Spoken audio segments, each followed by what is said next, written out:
अस्सलाम वालेकुम फ्रेंड्स, आप देख रहे हैं हमारा YouTube channel Al Makkah Tech and Business Hub. दुनिया भर से हमारे तमाम व्यूवर्स को मिडनाइट क्रिप्टो न्यूज़ में बहुत बहुत वार्म वेलकम। तो दोस्तों फाइनली 90% जिस डाटा की बात हुई थी कि वो आज रिलीज़ हो जाना चाहिए, दोस्तों वो मार्केट में आ चुका है। और उस डाटा ने अपने फैक्ट्स एंड फिगर के मुताबिक जो यहाँ पर सिचुएशन क्रिएट करनी थी, मार्केट टोटली उसके अगेंस्ट चली गई।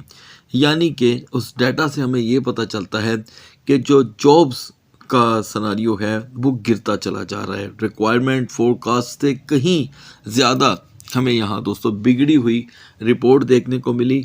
और रिपोर्ट जो है दोस्तों वो डायरेक्टली इंडिकेट करती है कि ये जो है यूएस इकोनॉमी के हक में तो है ही नहीं, सीधा सीधा कमोडिटीज़ और क्रिप्टो मार्केट के हक में वो रिपोर्ट थी दोस्तों, जिसे मैं सुबह की वीडियो में आपके साथ शेयर करूंगा। इसलिए कि मिडनाइट में मेरी कोशिश होती है कि मैं व्यूवर्स के साथ ख़बरें कम, उनका थोड़ा सा बस जिक्र कर दूं और पूरी तरह उसका तजिया मॉर्निंग में किया जाए।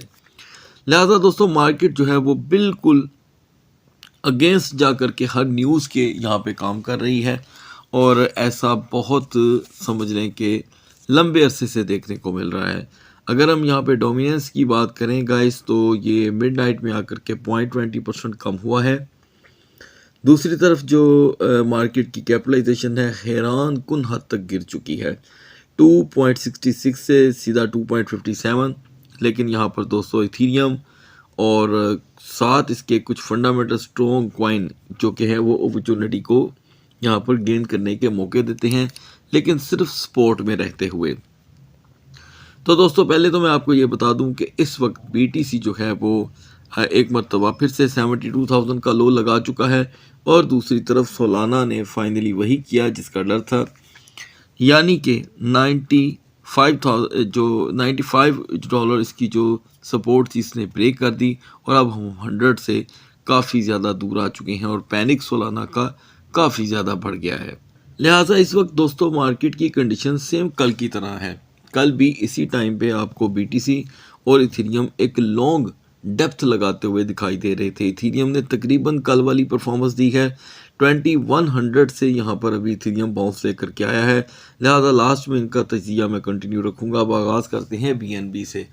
तो दोस्तों जहाँ पर बड़े बड़े टोकन मुसलसल फॉल कर रहे हैं उनमें बीएनबी भी मौजूद है। और आप जानते हैं कि बीएनबी को यहाँ पर जो सरपरस्ती हासिल है वो बाइनास की है। और बाइनास अभी भी यहाँ पर बीएनबी को जो कि है लिक्विडिटी प्रोवाइड करती है, वो भी सोच से ज़्यादा। यहाँ पर दोस्तों मैं आपको क्लियर कट बता दूं कि ये पिछले एक साल का बीएनबी का सबसे बड़ा लो है। ये 911 से ये यहाँ पर क्रैश होना शुरू हुआ था। 911 से 712 का मतलब है कि पिछले 13-14 दिनों में बीएनबी कोई 200 के करीब यहाँ पर क्रैश कर चुका है। तो मैं अगर ये कहूँ कि सपोर्ट के अतबार से यानी कि सपोर्ट ट्रेडिंग के अतबार से ये एक अच्छी पोजीशन है, तो इसमें कोई गलत बात ना होगी। क्योंकि यहाँ पर आज सुबह बीएनबी जो है दोस्तों वो 772 के करीब मूव कर रहा था, तो एक दिन की ये $60 की कमी है। लिहाजा मैं यहाँ पर 705 से 710 की इसकी यहाँ पर सपोर्ट कंसीडर करता हूँ।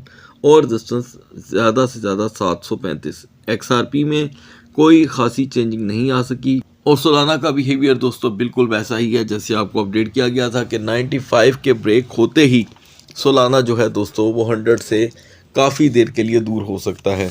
तो अभी कुछ ही देर पहले हम सोलाना में दोस्तों कुल मिलाकर के 90.30 का यानी कि 90.30 तक का बड़ा लो देख चुके हैं। अभी भी यहाँ पर सोलाना अगर 95.50 पे नहीं आता तो ये पैनिक सोलाना का वक्ती तौर के लिए बढ़ सकता है। और यहाँ पर अब आते हैं हम दोस्तों बीसीएच की तरफ। बीसीएच की हमारी आज की सपोर्ट थी 510 टू 518।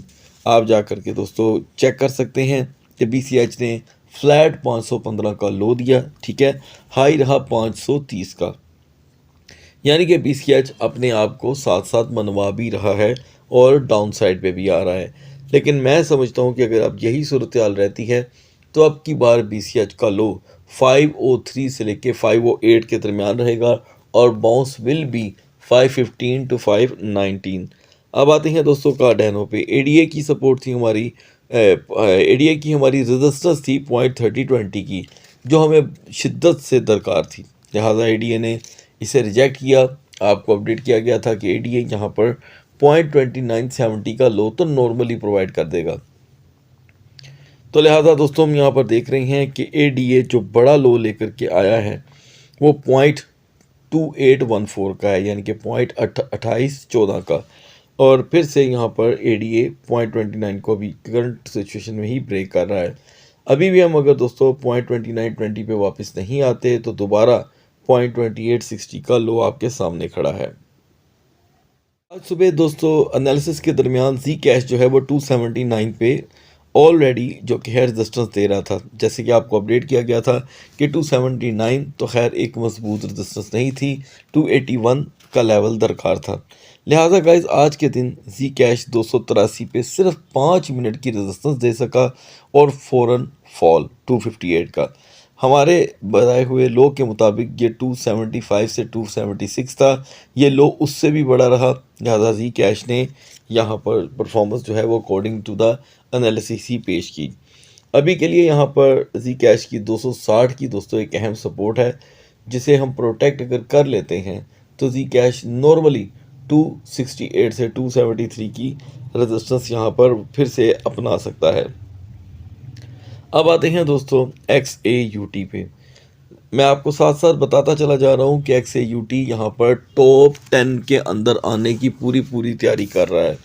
पर डे के हिसाब से XAUT जो है दोस्तों अपर लेवल पे आ रहा है। शायद आपने कभी भी XAUT को इतनी जल्दी रिकवर करते नहीं देखा होगा। एक टाइम था ये टॉप 100 में भी नहीं आता था, लेकिन जो लास्ट यहाँ पे बड़ी लिक्विडेशन आई थी उस दिन से लेके अब तक XAUT का वॉल्यूम दोस्तों बढ़ता ही चला जा रहा है।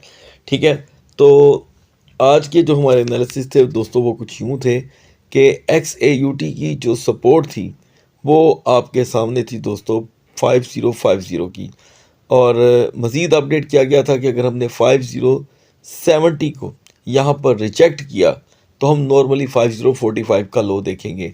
तो गाइस आपने ज़रूर कमेंट सेक्शन में बताना है कि क्या आपने इस पे तवज्जो दी, इसलिए कि XAUT अब तक का तो नहीं कह सकते, क्योंकि इस हफ्ते के आगाज़ में 4450 का लो तो हम देख ही चुके हैं। लिहाजा फ़िलहाल आज के दिन का लो इसने दिया 4843 का। मॉर्निंग के लिए मैं XAUT की सपोर्ट अभी भी 4905 कंसीडर करता हूँ। ये सपोर्ट अगर कायम रहती है तो 4945 से 4965 की वापसी आपके सामने है, और ब्रेकेज जोन जो है वो आप बहुत अच्छे से जानते हैं। फर्दर यहाँ पे दोस्तों कुछ व्यूवर ने कहा था कि टॉप 100 में आप एक रिव्यू ज़रूर दीजिएगा कि कौन से नए टोकन्स की एंट्री हुई है और कौन से नहीं। तो गाइज़ मैं बहुत अरसे बाद स्क्रीन को स्वाइप कर रहा हूँ। आप देखें कि इस वक्त तकरीबन हर फंडामेंटल स्ट्रॉन्ग कॉइन जो है वो अपनी पोजीशन से गिर चुका है, और जो समझ लें कि रूटीन के मुताबिक भी काम करते थे, just like render, APT, quant, Arbitrum, इनकी पोजीशनें बहुत ही ज़्यादा ख़राब हो गई हैं। इवन के पैनकेक स्वैप, ठीक है, क्विक रिकवरी करने में दोस्तों पैनकेक स्वैप की कोई मिसाल नहीं मिलती, लेकिन फिर भी यहाँ पर सूरत हाल इतनी पतली है कि टॉप 100 में से OP, LDO ये सब निकलने को तैयार हैं। एक अदर टोकन यहाँ पे दोस्तों न्यूली ऐड हुआ है वॉल्यूम के अतबार से, जिसका नाम है सन, लेकिन इसके ऊपर आप थोड़ा सा भी यकीन नहीं कर सकते।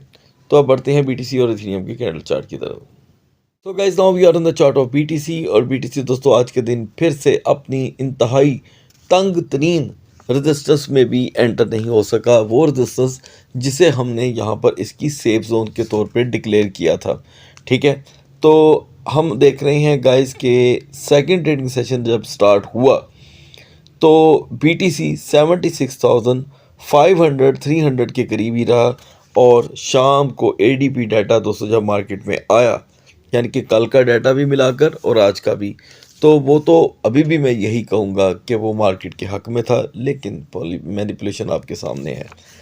लो हमने देखा दोस्तों 72,100 का, यानी कि ये कुल मिला के कोई चौथी बार 7500 को ब्रेक कर चुका है। जैसे कि मैंने आपको कल भी बताया था सेपरेटली, और वीडियो जो हमारी बीटीसी की फोरकास्ट की होती है उसमें भी बताया था। तो मैं उम्मीद करता हूँ कि जो मैं बार बार आप दोस्तों को अलर्ट दे रहा हूँ, आप उसका कुछ ना कुछ तो एडवांटेज ले रहे होंगे, ठीक है। तो लिहाजा दोस्तों मार्केट तैयार बैठी हुई है 70,000 को टच करने के लिए, और हम अभी फ़िलहाल एक वीकर जोन पे खड़े हैं। मॉर्निंग के लिए जो इसकी सेफ जोन है वो 75,800 है। अब हम दोस्तों 77,500 से भी बाहर आ गए हैं। जैसे जैसे वो लेवल्स गिर रहे हैं, बीटीसी और ज़्यादा डाउन कर रहा है मोरल वाइज। तो अभी ये एक आप बेरिश हैमर हेड देख रहे हैं, इसके अंदर कोई एनर्जी मौजूद नहीं है। यहाँ से मार्केट किसी भी वक्त मज़ीद डाउन कर सकती है। तो सेफ जोन को ज़हन में रखिएगा। हेल्पफुल टोकन है एडी और डोज। बढ़ते हैं इथेरियम की कैंडल चार्ट की तरफ। तो दोस्तों दूसरी तरफ इथेरियम जो सुबह 2280 तक पहुंच चुका था, अपनी रिकवरी शो कर रहा था, वो तब से लेके अब तक फॉल ही कर रहा है। आपको अपडेट किया गया था कि 2280 इसकी कोई बुरी जोन नहीं है, लेकिन ये अपने आप को सेव कर सकता है 2335 से 2345 की रेजिस्टेंस अपनाकर, लेकिन ऐसा नहीं हुआ। तो यहाँ पर तो दोस्तों वाज़ेह तौर पे इथेरियम जो है वो एक्सपोज हो रहा है। और 2250 के बाद आपको अपडेट किया गया था कि हम नॉर्मली 2210 का लो देखेंगे। तो गाइज आपके सूरत हाल सामने आ चुकी है। हम 2075 से बाउंस बैक करके आए हैं। मैं इसे फिर भी इस मार्केट की कंडीशन में 2150 को इसकी सपोर्ट कंसीडर कर लूँगा। इसी से दिन का आगाज़ इथेरियम आपको दोबारा आसानी से 2190 तक ले जाएगा नॉर्मल। लेकिन अगर हम 2140 2130 पे आ जाते हैं तो यकीन कीजिएगा कि शायद 2100 भी अब टूटने को तैयार बैठा हुआ है, जैसे कि आज भी टूटा और हमने 2075 का लो देखा। तो ये लो फिर आपके सामने आ सकता है अगर यहाँ पे एक स्ट्रॉन्ग बुलिश कैंडल ना बनी। हेल्पफुल टोकन रहेगा जी कैश, BCH और BGP। सुबह तक अल्लाह हाफिज़।